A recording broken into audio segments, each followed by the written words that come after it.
We really appreciate y'all taking the time to be with us today. If you don't know, I'm Chris Sutton. I'm with the QM team here at STARLIMS. Have been for almost 2 years as of this summer. Really enjoy that. And today we're having our first big speaker event here with the PRISM Pride ERG team here. This event, and actually the ERG in general, kind of came out of last year's speaker event. A few of us got together after the fact, and it kind of started the conversation. Like, it was great that we had a speaker event during Pride Month. That was wonderful, but there's 11 more months out of the year, not just June. And we wanted to make sure that we, as an organization, we were trying to find ways to continue that throughout the course of the year. And it's slow going, but we have in the last year managed to go ahead and get a lot of momentum moving. Got a lot of very active team members. We really appreciate the interest and the hard work that everybody's thrown in on this. Now, that being said, we really decided we wanted our first Pride Month, of course, being June, to be, a little bit more special than, just, the every old day thing. And we were sitting around kind of thinking of, things we wanted to do. And of course, there's various things which you'll be getting inundated with emails if you haven't already about. But one of the things we really wanted to do was to have a speaker event, kind of like we did last year. But we wanted it to be, you know, we wanted it to be a situation where it was somebody, that we had a relationship with, somebody that, maybe one of us knew, somebody that it was we had an idea of maybe the kind of message was going to be presented, and we definitely knew it was somebody that we, really valued their opinion and what they could bring to the table as far as this goes.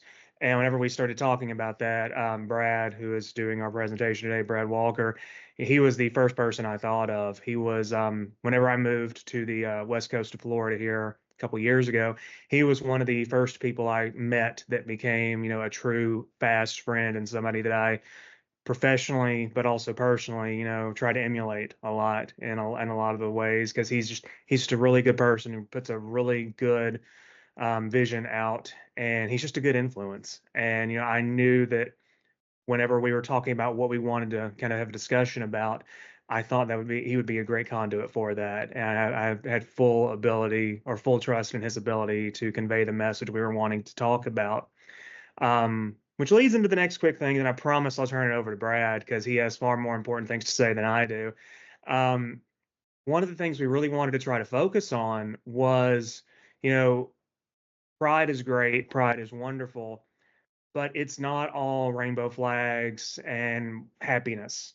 It took a lot of hard work, a lot of sacrifice, a lot of anger, rage, blood, and tears to get here by a lot of people. And I feel like a lot of that has been lost over the years. And in some ways, it's good that, we see pride as such a wonderful, beautiful thing. But it took a lot to get here. And one of the places that people fought very, very hard and continue to do so around the world is in the workplace. I can remember very clearly back in Tennessee, where I'm from, if you can probably tell by the accent, there were friends of mine who, and this is in the last few years, friends of mine that were teachers that were a part of the LGBT community that couldn't have their wedding photo on their desk, that, had to basically keep any aspect of their private life private because it wasn't a matter of being alienated by staff. It was a matter of losing your position. And we're not so far out of those times. And so when we were thinking about what we wanted our topic today to be, the sacrifice and the work of the LGBT community in the workforce around the world was something that we settled on pretty quickly. And so that was again, one of the reasons why I wanted to reach out to Brad, because he is definitely my business buddy. He's a double master's degree holder. He's worked for a long, long time in both the private and also nonprofit sectors. So he's seen all aspects of how the LGBT community have, worked to make the workplace a more inclusive and inviting space, not just for themselves, but for everybody. And when we all move forward together, we all move forward a lot faster and a lot easier. So I'll quit rambling and I will turn the floor over to Brad to let him kick it off for us. Thanks so much for joining us today, Brad. We appreciate you. All right. Thank you, Chris.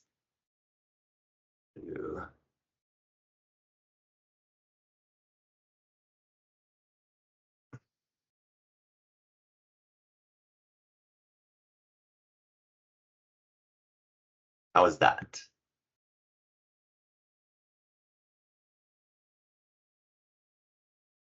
that working, Chris? Sorry, I'd already turned my mute on. But Yeah. yes, that looks great. Okay. Thank you. All right, great. Thank you. Good afternoon. So as Chris said, I'm Brad Walker. I identify as a cisgendered male. My pronouns are he, him, and his. I've worked in the space of human services, predominantly with adults with intellectual disabilities and autism for over 30 years. And inclusion is a very big topic for me professionally, and I think also identifying as a gay male has become, and has always been a particular point for me as I navigate my everyday life. And so when Chris came to me with this opportunity, there's some points of hesitation because I can't say that I'm an expert in all things LGBTQIA+, but I can certainly relate to many of the topics that I'm going to talk about today, which lends itself through, a lot of complexities in different ways, in different demographics, in different situations. Things that I've navigated, not only myself personally, but other people that I've supported as they've tried to forge a professional career for themselves to feel successful and valued and seen, and to find themselves represented in a lot of different spaces. So I have a lot of gratitude that I get to join you and to participate in such an important effort that STARLIMS PRISM Pride ERG is bringing forward and putting in front of you all to have a discussion. Our embracing diversity and the evolution of LGBTQ inclusion in the workplace is not just timely discussion, especially in our current climates around the world, but also here in the United States. A vital exploration of how organizations can create environments where individuals, regardless of their sexual orientation or gender identity, feel valued, respected, and empowered. As we delve into the evolution of LGBTQ inclusion in the workplace, we can acknowledge the progress that has been made, but also recognize the ongoing challenges and opportunities that still lay ahead. We're going to explore some transformative power of diversity, the importance of allyship in forging ahead with our progress, and how we can create strategies for creating workplaces where everyone can bring their authentic selves to work. So thanks once again for inviting me to be part of this conversation. So don't let what looks like kind of a few slides fool you because the content is very dense. There's a lot of information here. I'm going to, I felt it really important as I did a lot of research for our discussion today. Things that I had no idea or didn't know were the way that they were, especially related to our historical perspectives, rights, milestones, being able to look at the different timeframes as we've made various steps in progress. And as we made progress, things that have kind of pulled us back and where it feels like a little bit of regression, but you know what they say, one step back, two steps forward. So hopefully we continue to be able to make significant progress. Our efforts to have really meaningful diversity and inclusion initiatives in the workplaces and how we support each other through that process, and then some action steps that we can talk about taking. So for those of you who might not know the whole acronym of LGBTQI+, it stands for lesbian, gay, bisexual, transgender, queer, or questioning, intersex, and asexual. But many of us also believe the A stands for that allyship piece, which is so critical, having partners and people who have, from a compassionate, loving perspective, encouragement, championing, and relationships to build success and a welcoming environment for those of us that are explicitly identifying with those letters in that acronym. LGBTQIA inclusion in the workplace is vital for diverse representation, employee well-being, talent attraction and retention, legal compliance, positive brand reputation, innovation, and social responsibility. As an individual, again, identifying within this community, when I search for jobs, when I am courting opportunities, I do a significant amount of research into the company, looking at any issues legally or otherwise where there have been complaints or how they present themselves on their websites. Because I want to know that whatever situation and environment that I'm going to go into, that I stand to have a high probability of experience of being welcomed and feeling comfortable and feeling very much part of the family that will become that cultural fabric of my professional path. So by fostering an inclusive environment, organizations benefit from a broader talent pool, improved morale, and enhanced problem-solving abilities, contributing to a more equitable and innovative workplace culture. And that's, if you read a lot of literature around in the business world, a lot of my my time getting in graduate school was I loved looking at just the diversity of the workplace to make sure that every organization has the opportunity. Money drives so many things. Of course, we have to pay the bills and we want to make a profit. But the benefits of creating an equitable space where people feel like that they can show up and be free and express themselves and give their all to the organization benefits that bottom line more substantially, and actually, mitigates having, losing your talent or having a group of people who you can't even access because it doesn't appear that you're a welcoming space. From a historical perspective,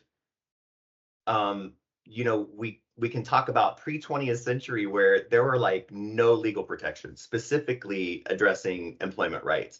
There really wasn't anything that would prevent an employer from terminating your employment because they suspected that you were gay. They may call it something else, but they could do it, and there really wasn't any kind of recourse for anyone to take against their employer.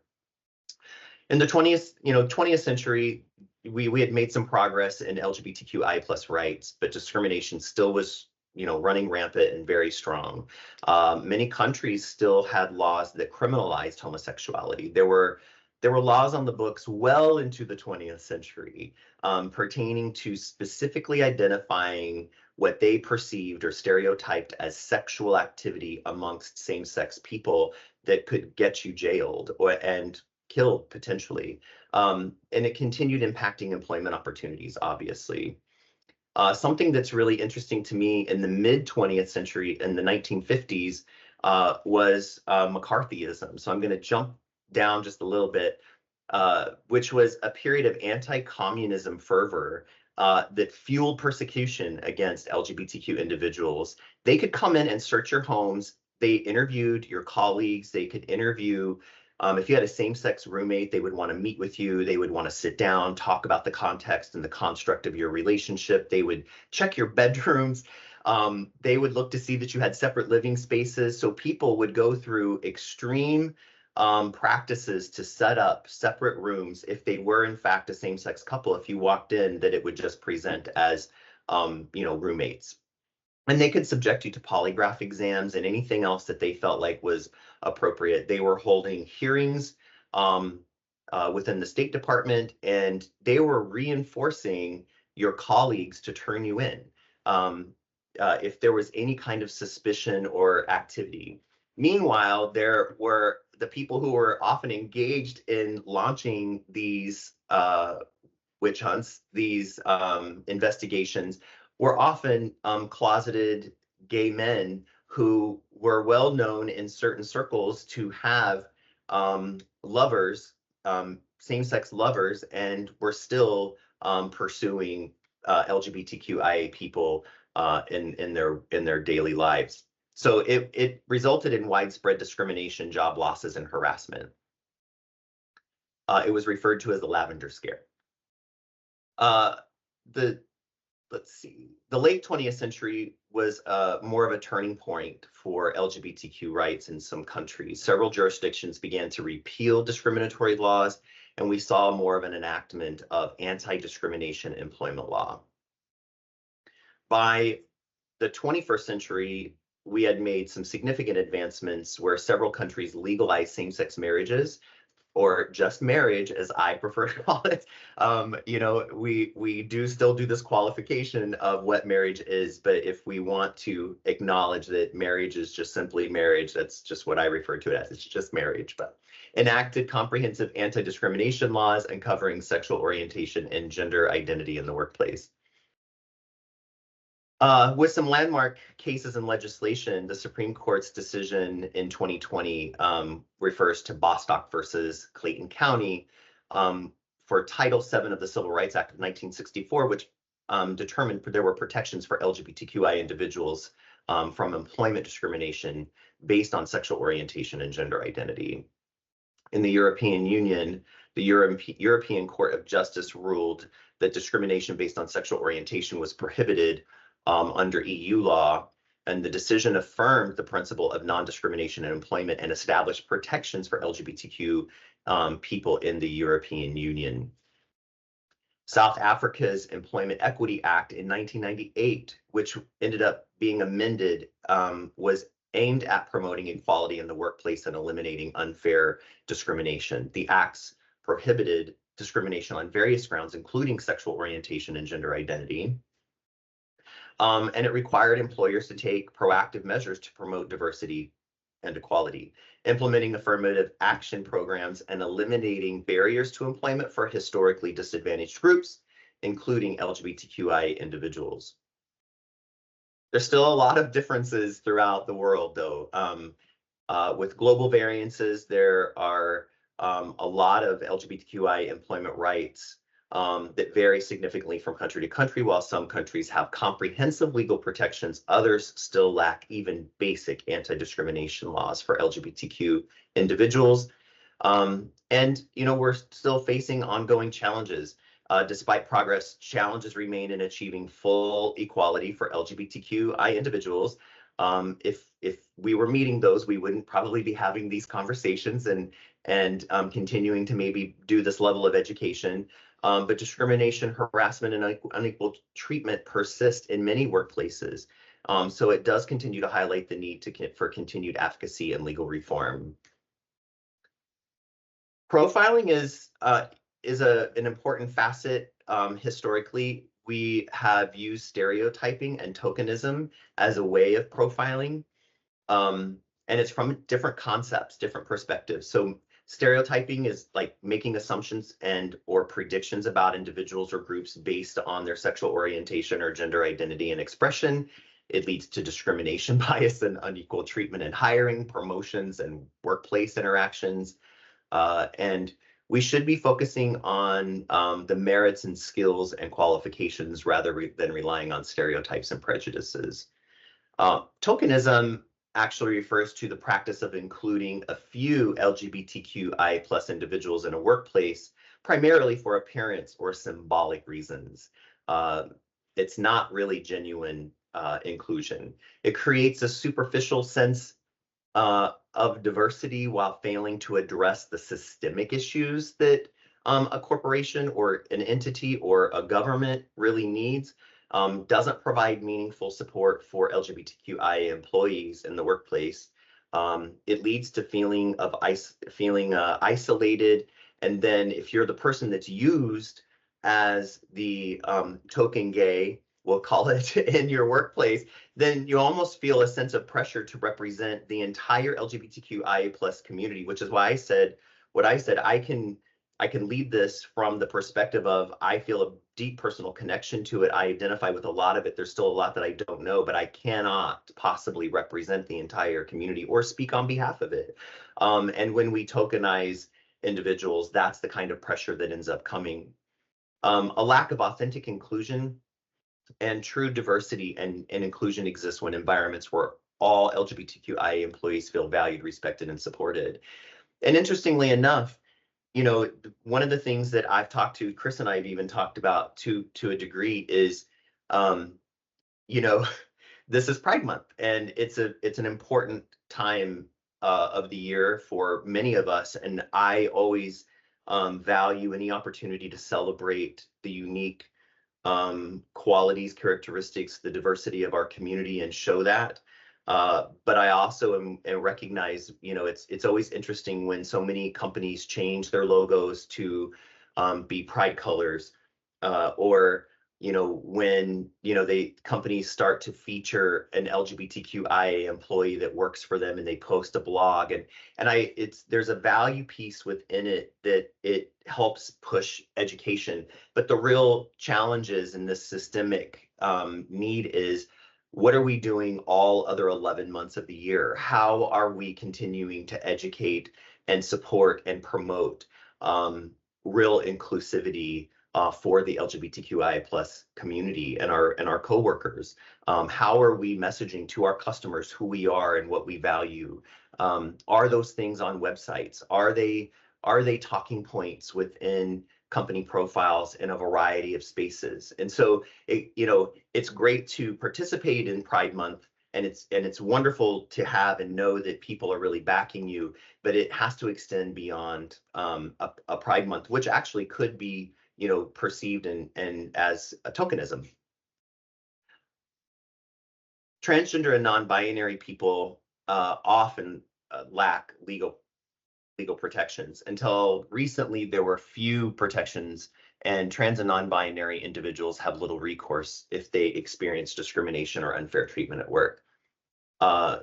Social stigmas and prejudices and misconceptions continue to affect trans and non-binary people in the workplace. And it's manifested through harassment, bullying, and exclusion by colleagues and supervisors. It creates barriers to their employment. Employers can be reluctant to hire or even promote trans and non-binary workers due to biases, stereotypes, and concerns about how their gender identity might be perceived by clients, customers, or colleagues.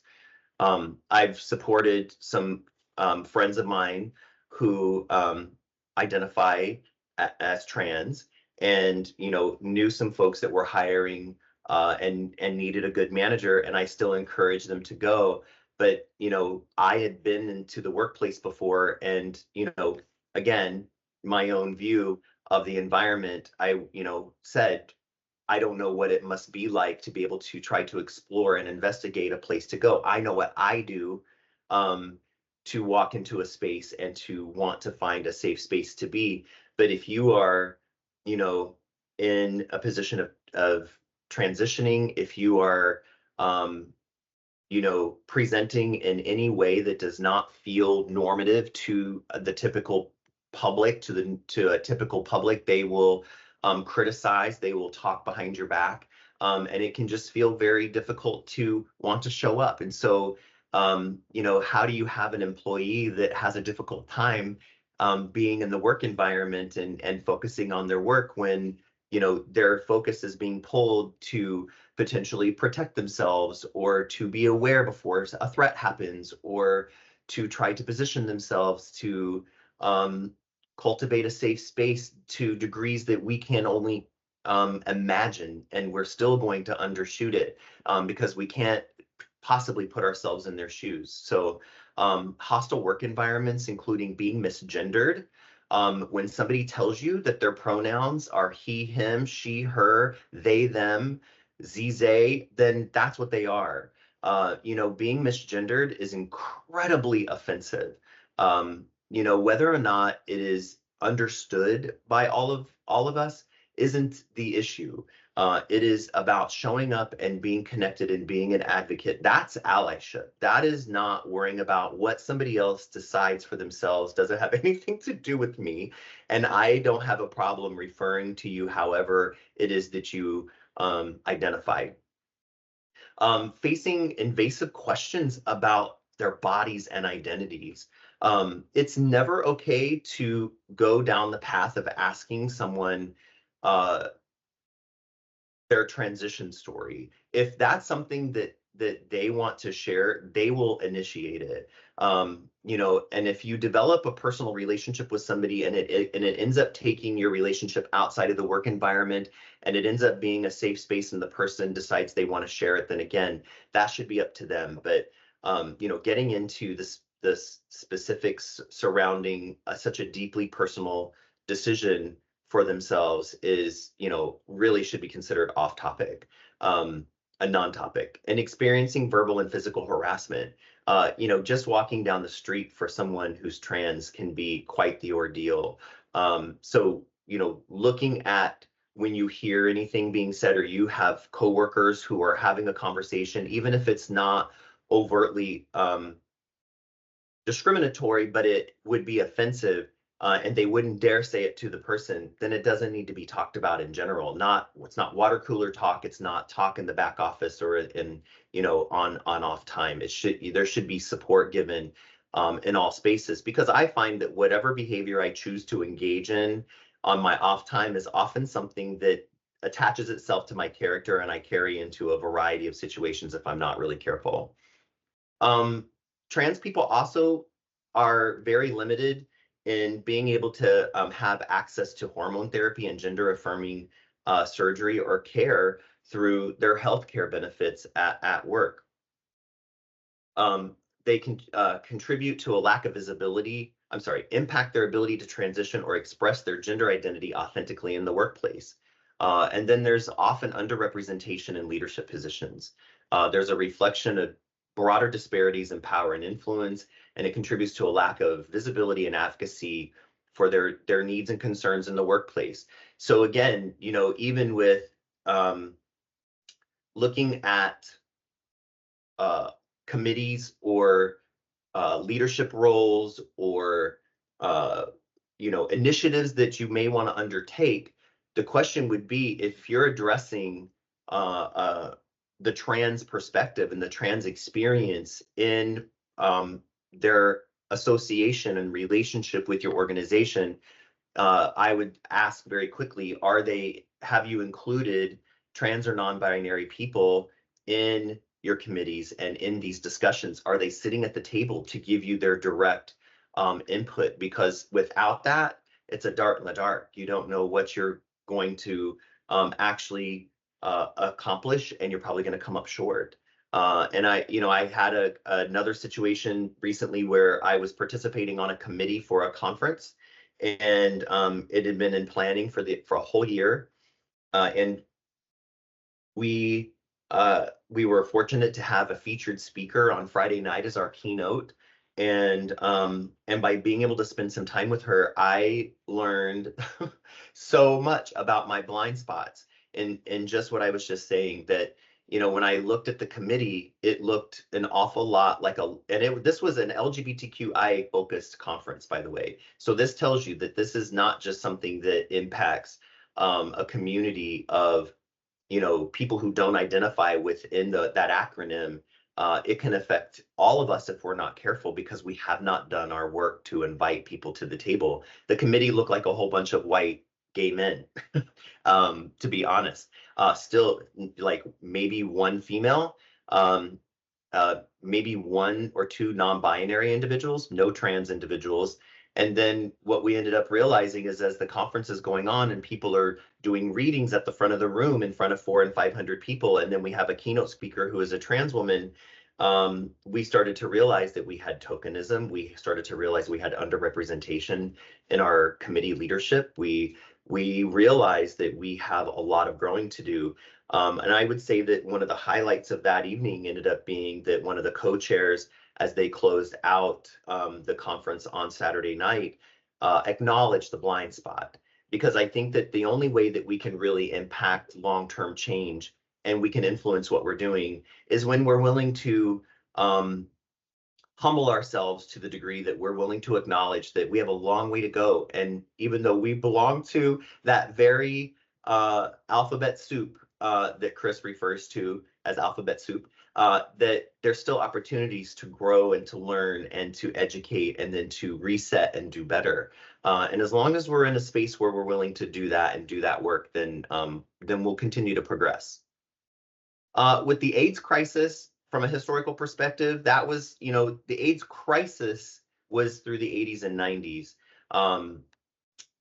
Individuals living with HIV and AIDS encountered profound stigma and discrimination and barriers in workplace inclusion. Misconceptions and transmission led to widespread fear and prejudice. Discriminatory hiring practices, job loss, and denial of promotions.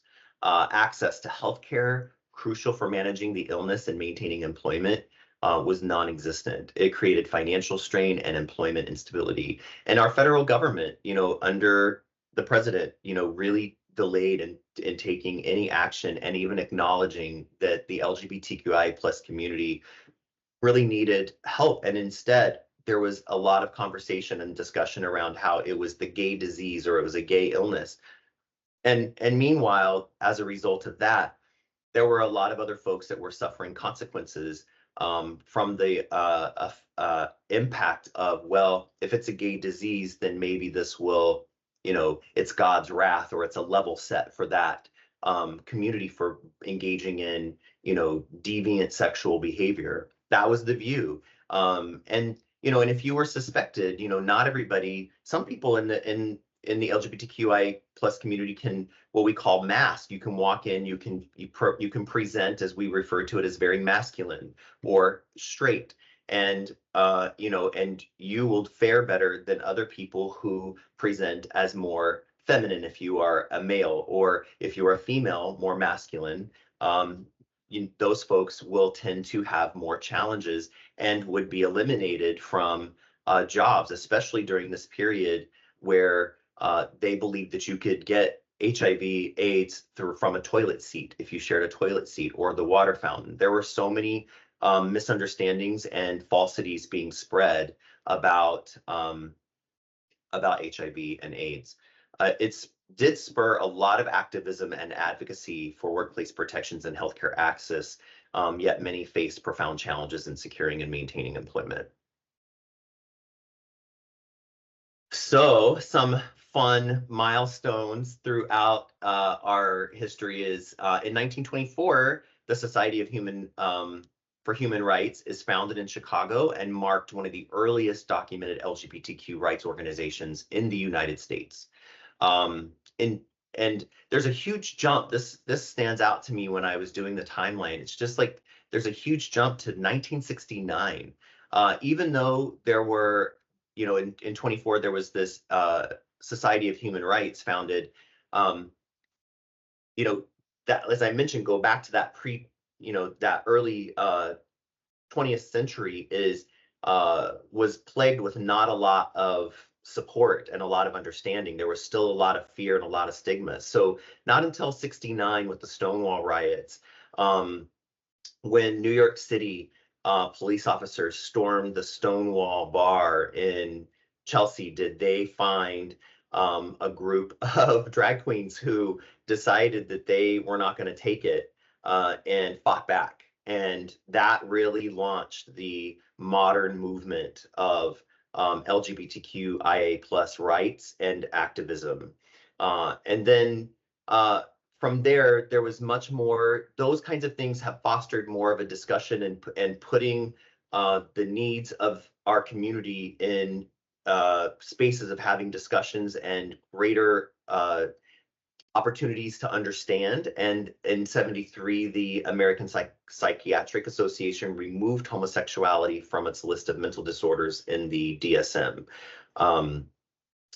In the 80s, the AIDS epidemic brought attention to LGBTQI issues and mobilized activism for healthcare access, research, and support. In 93, we got Don't Ask, Don't Tell signed into law by President Clinton, which meant that you could serve in the military if you were LGBTQIA, but you needed to keep your sexuality, your sexual orientation a secret. In 2003, the United States Supreme Court in Lawrence versus Texas stated that laws criminalizing homosexual conduct were unconstitutional. Progressing to 2010, the United States Congress repealed Don't Ask, Don't Tell, which then just allowed LGBTQ people to serve openly in the military. 2015, the Supreme Court of the United States ruled in, I never say this correctly, Oberfell and Hodges, that same-sex marriage is legal nationwide. And in 2020, the Supreme Court in the United States also ruled that employment discrimination based on sexual orientation or gender identity is prohibited under Title VII of the Civil Rights Act of 1964. The most recent activity is in 2021, we had the Equality Act, which is a bill aimed at prohibiting discrimination based on sexual orientation and gender identity in the areas of employment, housing, education, and public accommodations. It did pass the House of Representatives, but it continues to be stalled in the Senate.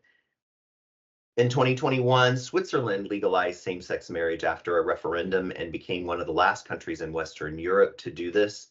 And in 2022, Germany's parliament voted to ban conversion therapy and joined a huge number of countries that are outlawing a very harmful practice.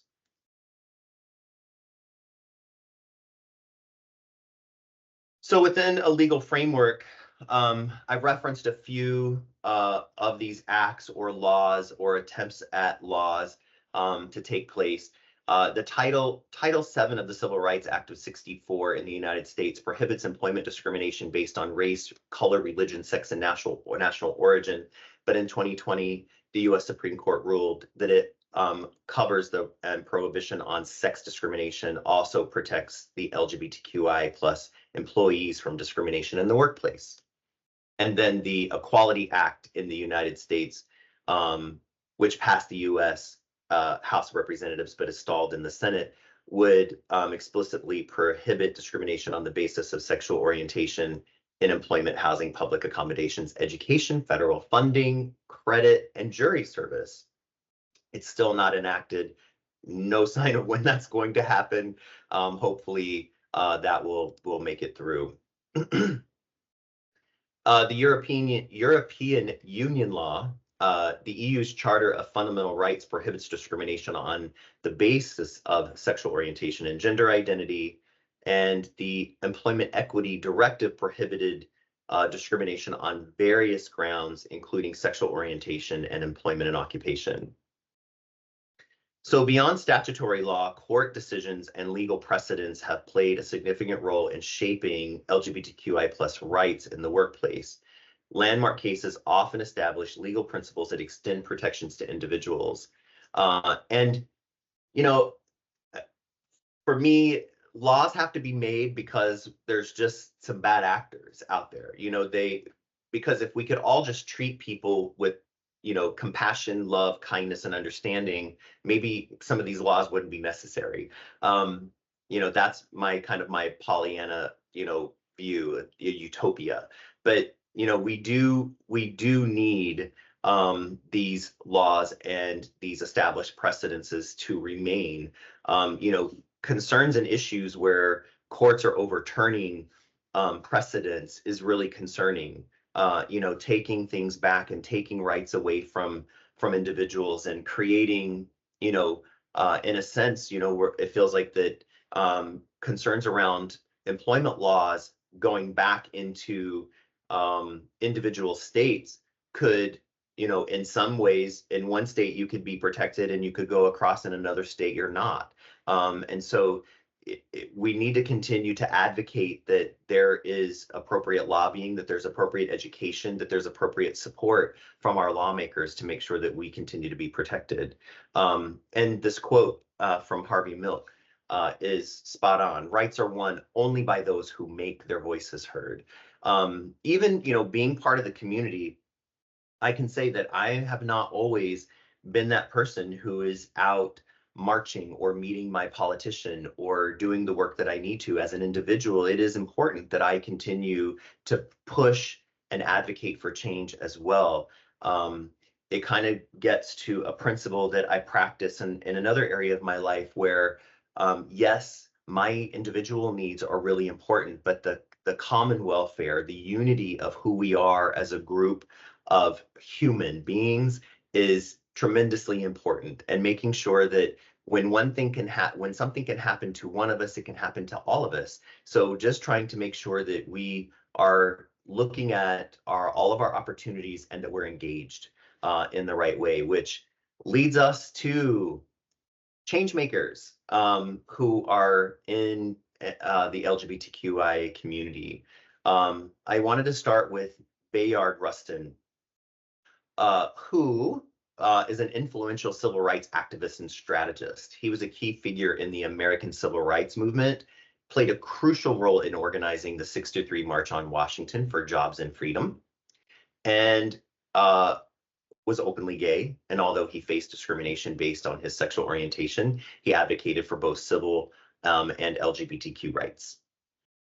Harvey Milk, I just gave you a little quote of his, and he's probably one of the better well-known figures in our U.S. history, is the first openly gay elected official in California, fought against discrimination in employment and in other areas, advocating for LGBTQ rights up until his assassination in 1978 by a colleague, no less. There's a lot of interesting history, a movie about his life that gives you a lot of context. But he does continue to inspire movements in the LGBTQ plus equality movement. Sarah McBride in 2016 is the first openly transgender person to speak at a major party convention in the United States. Currently serves as a Delaware state senator, making her the highest ranking openly transgender official in the United States. McBride has been a vocal advocate for LGBTQ rights, including workplace equality. And then Ruth Davidson is a Scottish politician who served as the leader of the Scottish Conservative Party from 2011 to 2019. She's known for her progressive stance on social issues, including LGBTQIA+ rights, an outspoken advocate for LGBTQIA+ equality in the UK, and pushing for legal reforms and initiatives to address discrimination in various sectors, including the workplace.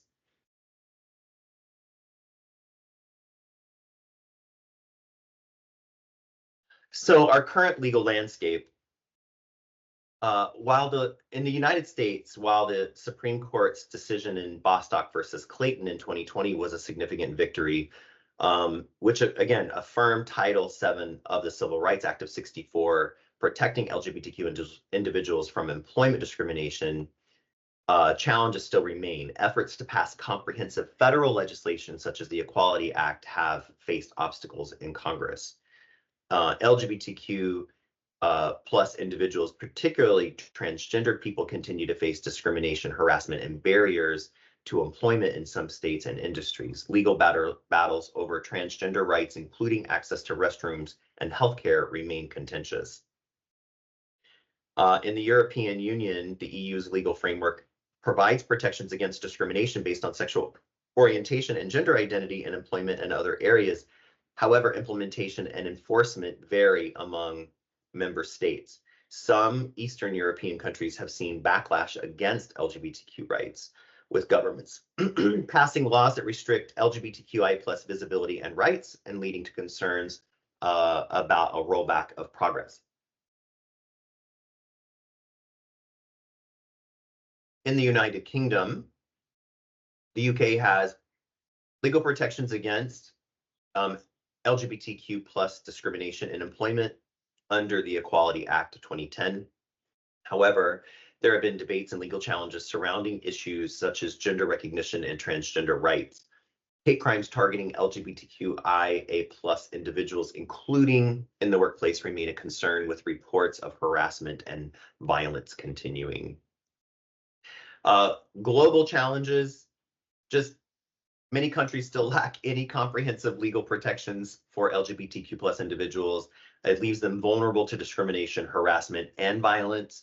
And violence is happening in the workplace and in other areas. People who are just being murdered going to the grocery store, trans and non-binary people, predominantly trans women of color, are really experiencing violence in significant ways, with some of the highest rates of murder among that group.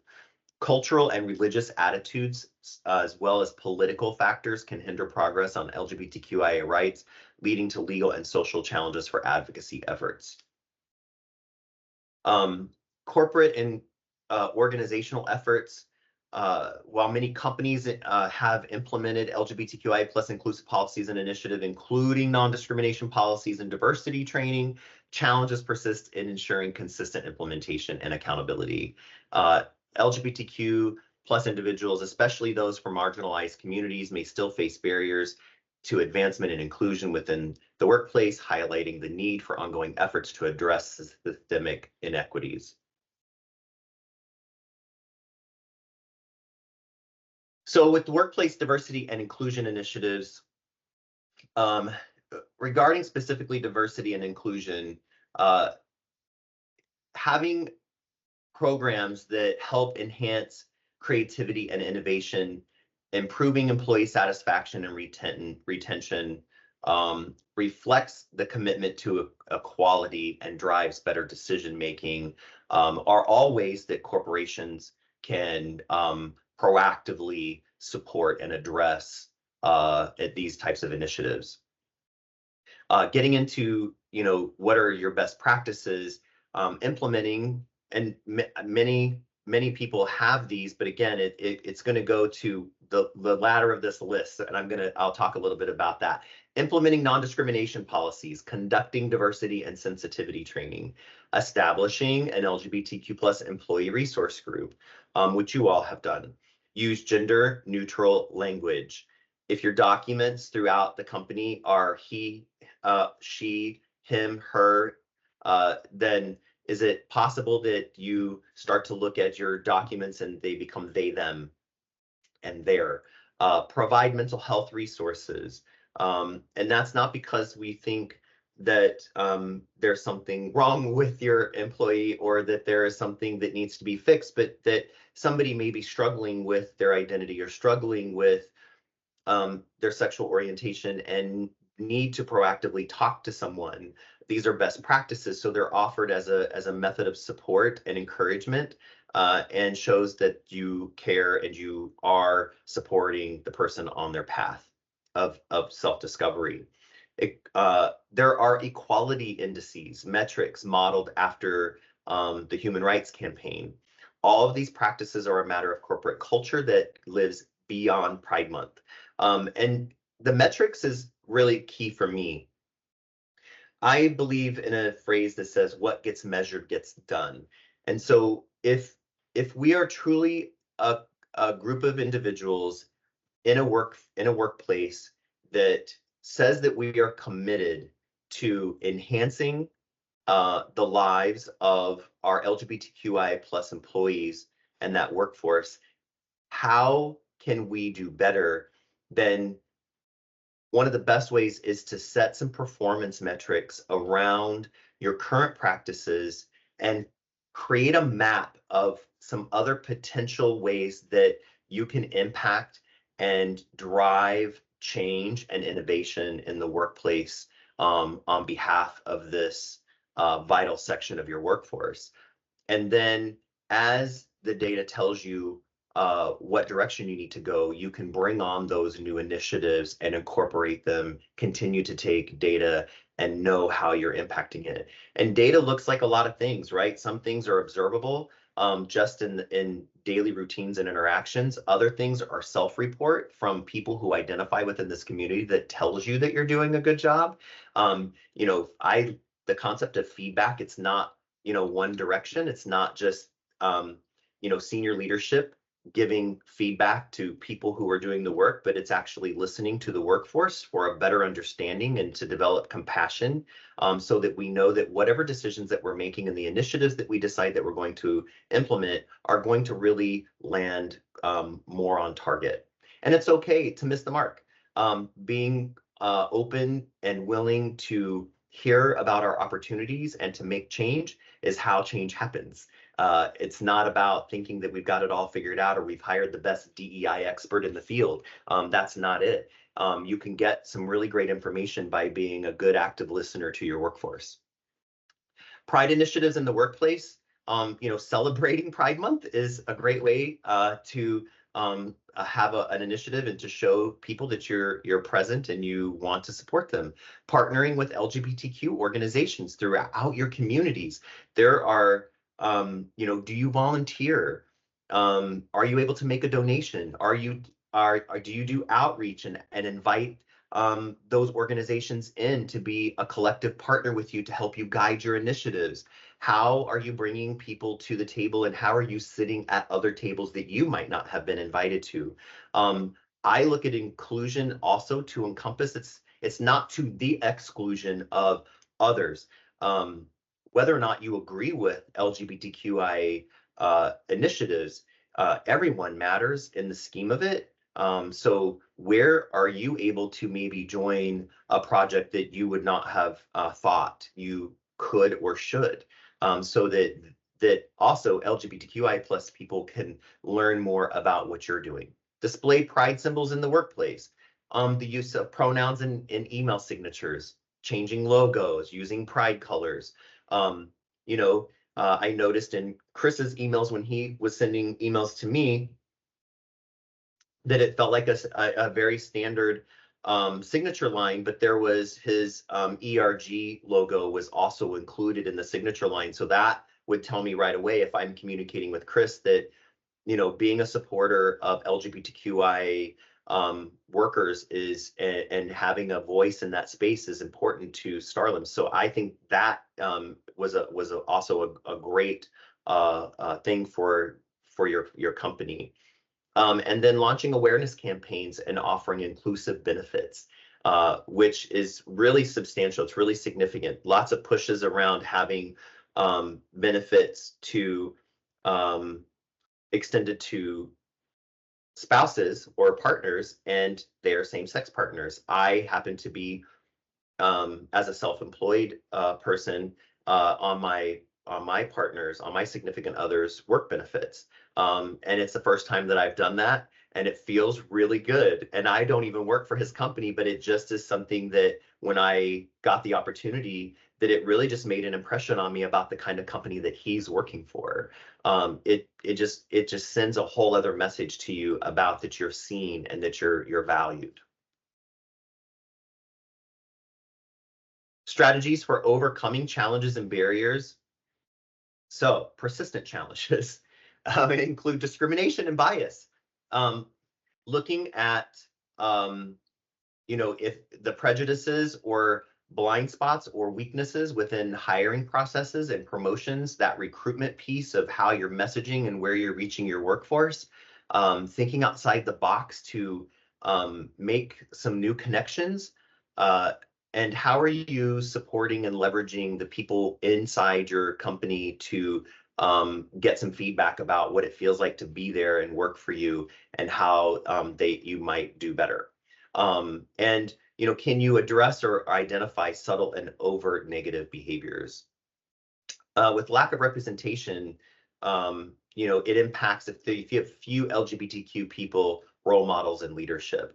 This is not a point of advocacy that if the person lacks the skill set or, as we mentioned, the merit or some other level of education or whatever the qualifications are to be in the leadership role, then that's one thing. But if there's opportunities where you have folks who are meeting all of those opportunities, are you really helping elevate and promote an LGBTQ person into those positions so that the representation matters?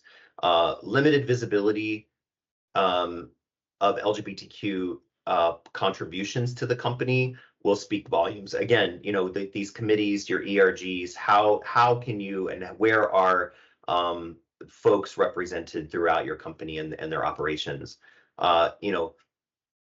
These challenges of having a hostile work environment, if there's fears of being outed, if it doesn't, companies who struggle to promote inclusivity, or individuals who are facing negative comments and harassments don't feel comfortable being able to report those.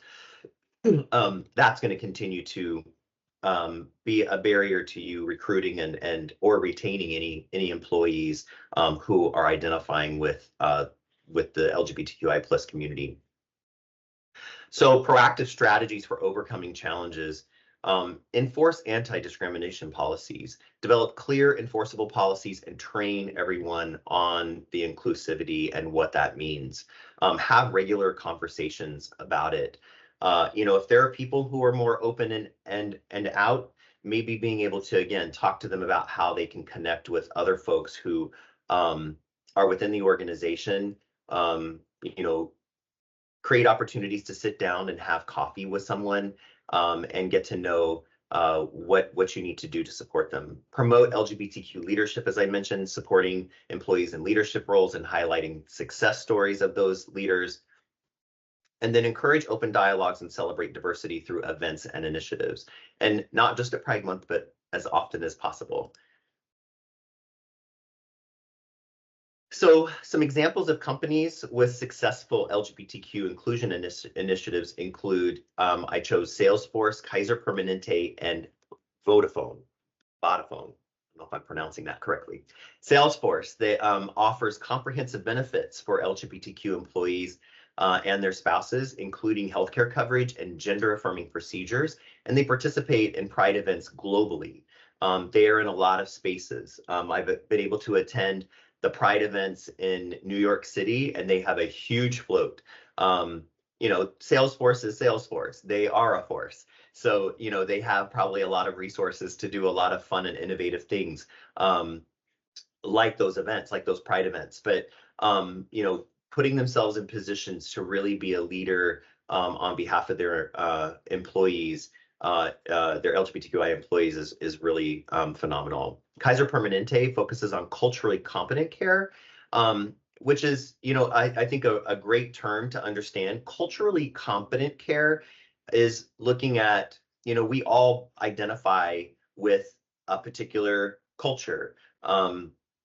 For some, it's, there's BIPOC culture, there's gay culture, there's straight culture. And so being able to, as a healthcare provider, be in the space of providing culturally competent care, that involves the sensitivity, the acknowledgement of what it means to be supporting or serving an LGBTQI individual in the capacity of seeking healthcare. So if anything from, if you are somebody living with HIV and need compassionate, culturally competent care, if you are a trans or non-binary individual, that you are using appropriate pronouns, that you are sensitive to the individual's needs, that you are also understanding of their hormone therapy or their desire for gender affirming surgery.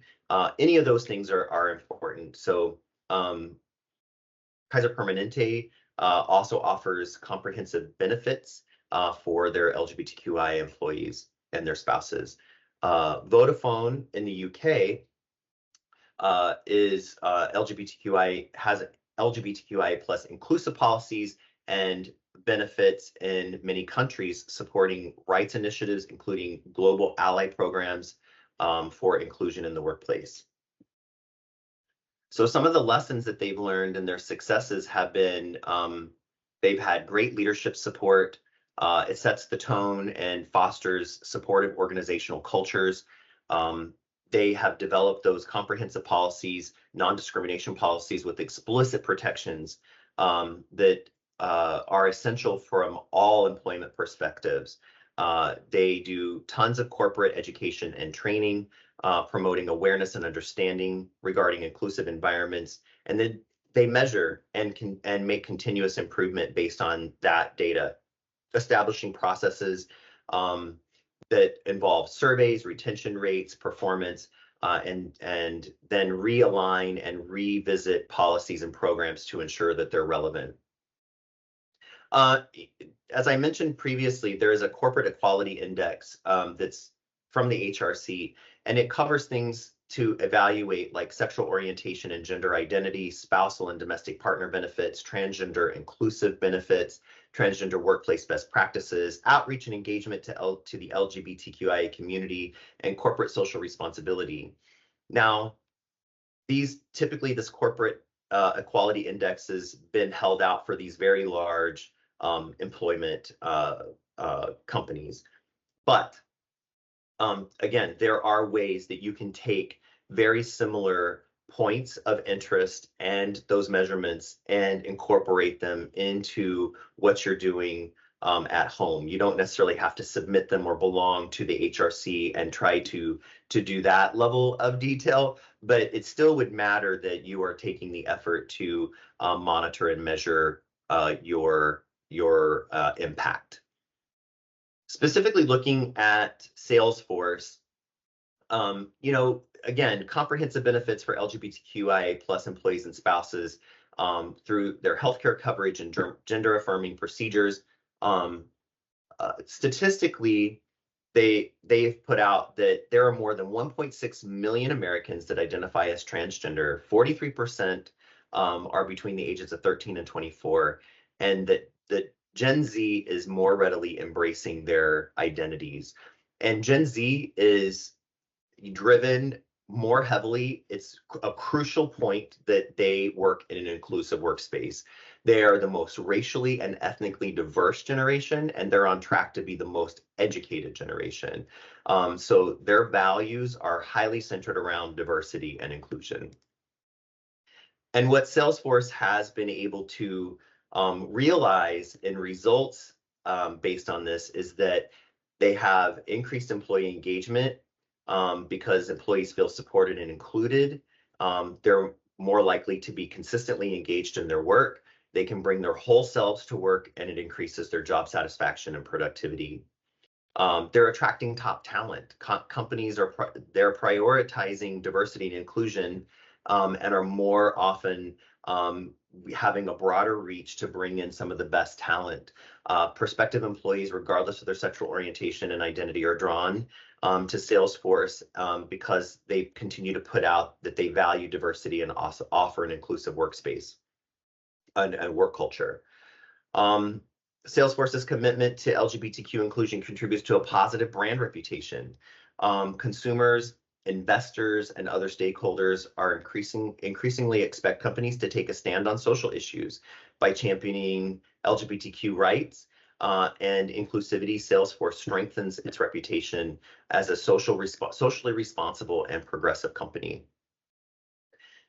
Driving social change, Salesforce efforts to create an inclusive workplace extend beyond its own walls and into the broader community, which was my point earlier.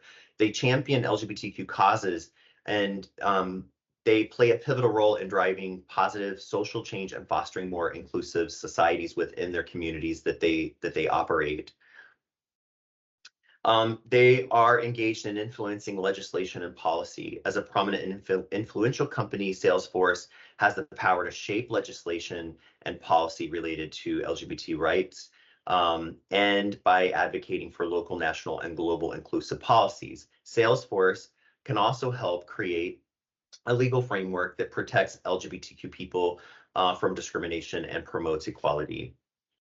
Their global leadership sets an example for other companies around the world.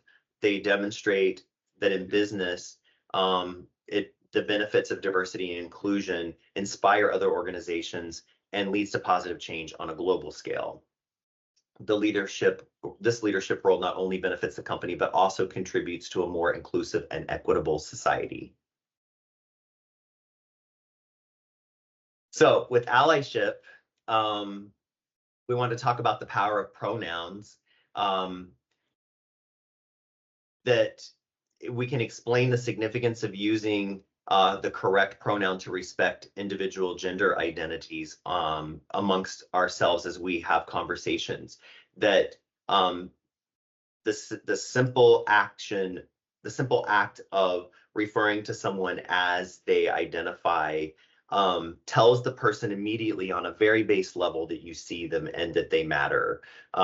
We can discuss how misgendering can harm LGBTQ individuals and contributes to feelings of exclusion and losing that sense of belonging and connection. And I don't know, if you're a manager or a supervisor, or you've been in business for a long time, recognizing when you have an employee who's disengaged because they don't feel connected or seen, they're just showing up, going through the motions. it's not a fun experience, and it makes it very difficult to find the most meaningful ways to support someone. You want to encourage people to ask about a person's pronouns. It gets to be uncomfortable. I can't say that I'm always super comfortable with it when I introduce myself for this. I'm a cisgendered male. My pronouns are he, him, his. It doesn't always roll off the tongue very easily. And I know that when I am engaged and I am in certain spaces with certain individuals, I know that it's really important that I identify myself and that I keep my ears open for how they're identifying themselves. And even in other instances, feeling comfortable to ask pronouns. So it does take a little bit of practice, but it's kind of like other situations where I've been, surrounded by people from other cultures where I have just kind of had to ask questions and acknowledge that I, maybe lack some understanding and am really open to understanding.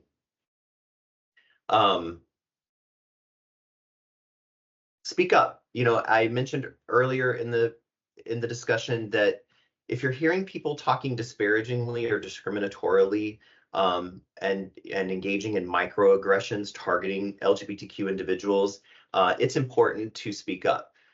What some person would refer to as humor is not funny to most of us. It's kind of like I don't tell jokes about other members of a community. I'm not part of that community. I just simply want to show up and be respectful of that community. Then I don't make inferences or tell jokes about things that I don't understand or I don't know. You want to make sure that you're providing as a company, maybe in that sensitivity training, meaningful strategies for intervening respectfully when witnessing harmful behavior or language. That's not always comfortable. People don't want to be confrontational. They don't want to feel like that they're somehow going to be interpreted as a tattletale or something else. But you want to make sure, though, that there is a clear message that we're standing in solidarity of all of our workforce, and that includes our LGBTQIA plus workers. And that's really what it means to be an ally or an advocate. We want to correct offensive language. As I mentioned, humor can cause harm. It's offensive. You want to provide guidance on how to address and educate others encountering that kind of language. And always promoting practice inclusivity. Stress the importance of consistently practicing inclusivity in all interactions and decisions, and discuss how small everyday actions can contribute to creating more inclusive environments and work cultures. It doesn't mean you have to swing for the fences for the home run. It means that this collection of really intentional, well thought out, validated from the LGBTQIA plus workforce that you have, that you're on the right track. Those things will create long lasting change over a very long period of time. Encourage ongoing reflection and learning to continually improve inclusivity efforts. And of course, get involved, stay current, and educate others. Being sure that if this is something that's important to your workforce, that you continue to know what your LGBTQI plus workforce is encountering on a daily basis in their lives. There's this whole adage from, I think, back when my mom and my parents were working, even in my early years of my career, in my 20s, we check everything at the door and we just come in to do our work. Well, times have really significantly changed, and we're much more, as I said, a social justice, social responsibility kind of culture now. And it's important to know what your workforce is encountering from a variety of perspectives. But with the LGBTQI plus as our focus today, understanding what events, what issues, what laws, what policies are really facing that community that creates a significant amount of stress in their everyday lives that they're going to show up with to work with, that they're carrying on their backs on a regular basis, to know that they've got people that they're working with in a company that they work for that will understand and have empathy. Encourage participation in advocacy initiatives, events, and support networks. and then always emphasize that role that education will play in changing stereotypes and promoting more understanding. So as I was working through the development of this presentation, I started thinking, and I've talked about it, but not to the direct degree that I will now, but what is passive support versus active support? In employee engagement and retention, passive support can leave employees feeling unsupported and undervalued, leading to lower morale and higher turnover, especially among your LGBTQ workforce. So that could be, I support you, kind of like a don't ask, don't tell practice, right? I support you, but let's not talk about it. Active support means, rights fostering a sense of belonging and inclusion, leading to higher employee morale, greater loyalty, and improved retention rates. Company reputation and brand reputation, passive support, a lack of proactive support and rights may result in negative perception by consumers, investors, and potential employees who prioritize diversity and inclusion. Active support, it enhances the company's reputation as a socially responsible and inclusive organization, attracting customers, investors, and top talent who share those values. A workplace culture and productivity, passive support can create a tense or hostile work environment, hindering collaboration and productivity, whereas active support helps employees feel safe and valued and promotes teamwork, innovation, and productivity, which leads to better business outcomes. Legal and regulatory compliance, passive support may result in legal and regulatory risks where we take steps back, we're not making progress anymore, and includes discrimination, lawsuits, and penalties. And then active support can help mitigate legal risks by ensuring compliance with anti-discrimination laws and regulations and protecting the company's reputation and bottom line. And then the talent and acquisition competitive advantage says that, passive support, you may struggle to attract top talent, particularly among LGBTQIA individuals who seek inclusive workplaces, and active support gives you a competitive advantage in recruiting and retaining diverse talent, enhances innovation, creativity, and adaptability. And things that we can do to take some action include that we acknowledge that pride is every day. Pride does not just exist in the month of June. I certainly work to be proud of who I am on a daily basis and share who I am fully, completely, as an authentic, transparent person, and being an open book. And I do want people to feel comfortable to ask me respectful questions, and not get into the details of my private life or intimate details about my relationship, but that, what I'm looking for as an individual is not different than what anybody else is looking for. I'm looking for, right, happiness, joyfulness. I'm looking for peace. I'm looking for stability and safety and security and connection. I'm looking for a truest sense of belonging within my community. I'm looking to be seen. I'm looking to be represented in spaces. I'm looking to be acknowledged. All that stuff starts with me first as an individual. And sometimes that's hard to do when you feel like that there's so many things stacked against you. But, just know that pride is every day for many of us. And when we talk about it, it's not to try to be pushy or to put it in anybody's face, but it's because other than June, sometimes it feels like that we are left, we're left to kind of defend and be on our own and have to fight in spaces that it would be great to know that we've got community standing behind us. Supporting support organizations who are supporting LGBTQ rights. Research and identify local and national organizations that are doing advocacy for LGBTQ plus individuals. Consider donating funds, volunteering time. Support corporate volunteerism for LGBTQ nonprofits. Encourage employees to participate in corporate volunteer programs. If you haven't done that, that's a lot of fun. It kind of breaks up some of the monotony of the workday and gives people an opportunity to engage and connect and to build new networking systems. organize team volunteer events and fundraisers to benefit these organizations and raise awareness with the companies. If they're often hosting and holding their own events, see how you can support them, partner with them, have a booth, show up, be present with them, have transparency and accountability, assess and report on your inclusion goals, establish clear goals that relate to LGBTQ plus diversity, measure your progress regularly, and be willing to pivot as you get the information. And publicly report on those efforts and progress to demonstrate your accountability and transparency. Consider things like the Corporate Equality Index, or developing some sort of metrics that will suit your organization and their needs. And then, legal advocacy, support LGBTQIA plus legislation. I've said that so much, I think my lips feel numb or very heavy. From the local, state, and federal level, stay informed about proposed legislation affecting LGBTQ plus rights.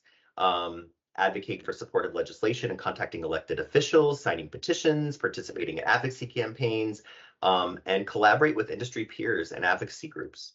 Amplify efforts and advocate for systemic change. And now, oh my gosh, we have some time for discussion, I hope. I went a little longer than I anticipated. I was worried about not having enough time, but I think we are good. Very much so. Thank you very much, Brad. We really, really, really, really appreciate that. I don't know about the rest of you, but it was a lot of information. And I try to consider myself pretty well versed in all this, but I learned a lot myself. So, and definitely also have some points that I need to go explore further. One of the points I wanted to emphasize that you talked about pretty early on, even those of us in this community, we are not infallible. We all have room for improvement. We all need to try to be better, do better.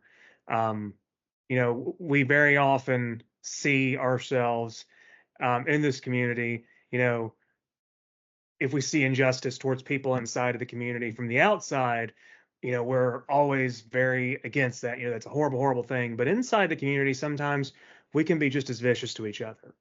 So I think, noticing where we have room for improvement on our own is a very important thing. But we would love to open it up to the group here. We had about a quarter of the company on the call with us today. That was a really wonderful thing.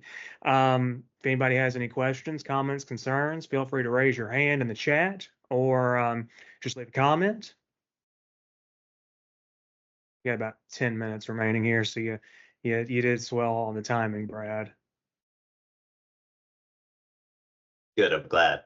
I was like, either it's gonna go short or it's gonna go long. Depends on how fast I talk. So I have a thing in life where, why use one word when 500 would do? And considering my profession, that's not always the greatest way to be. All Hi right, well, guys, this is Sam. I just wanted to say really great job putting everything together. This was fantastic. I learned a lot, which was amazing. thank you so much. Thanks, Sam. And while we're waiting to see if anybody else has anything else to say, could you actually just go ahead and jump to that last slide in the presentation, Brad, if you wouldn't mind? Sure. Because it's got some important information I want to make sure everybody gets a chance to see.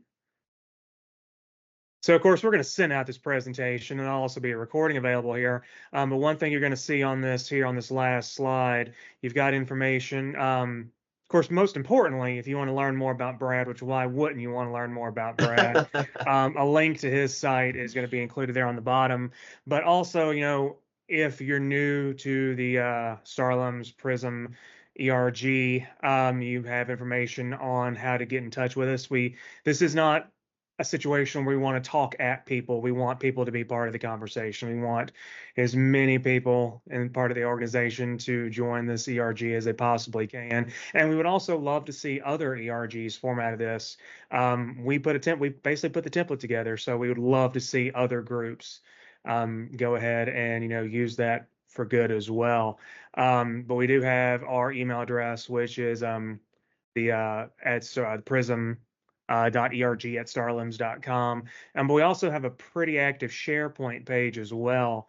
We have, a few different events going on over the course of the month, and one of those will actually be an exploration of our the LGBT library, where we're doing an interactive listing of movies, TV shows, books, who knows what else, things that are all, really, really good, useful, educational, insightful tools, that, even if you're not a member of the community, kind of gives you a little bit of a taste of, maybe what the struggle could be for some individuals. We actually have our call every week during Pride Month, but we also do things throughout the course of the year. So we would love anybody that, feels the desire to join. By all means, it's an open door. We'd love to have anybody. And really quick, Chris, can I jump Yes, in here? This absolutely. is Sam again. I just want to say that the PRISM ERG, you do not have to be a member of the LGBTQ plus community to be a part of it. We welcome everybody. So if you want to just join and learn, or you have a family member in the community that identifies as LGBTQ plus, we welcome everybody. So don't feel like you have to be a part to join. Absolutely. I've said many times the ally, at least to me, the ally is the most important part of the LGBTQIA, because they're the ones that, stand up for us when we're not around. And that really does mean a lot. In all seriousness, it really, really does mean a lot. If no one else has any other questions, again, I just want to thank Brad. I want to thank you for taking this on and speaking with us today. It really, really means the world to us. As we would say back home, I got a blessing out of it. As far as, the STARLIMS team, I really want to appreciate you all for putting the faith in us to let us go ahead and proceed with this ERG. You didn't have to say yes when we put this forth. We really appreciate that executive leadership has allowed us to do this and has given us such a long runway to run with it.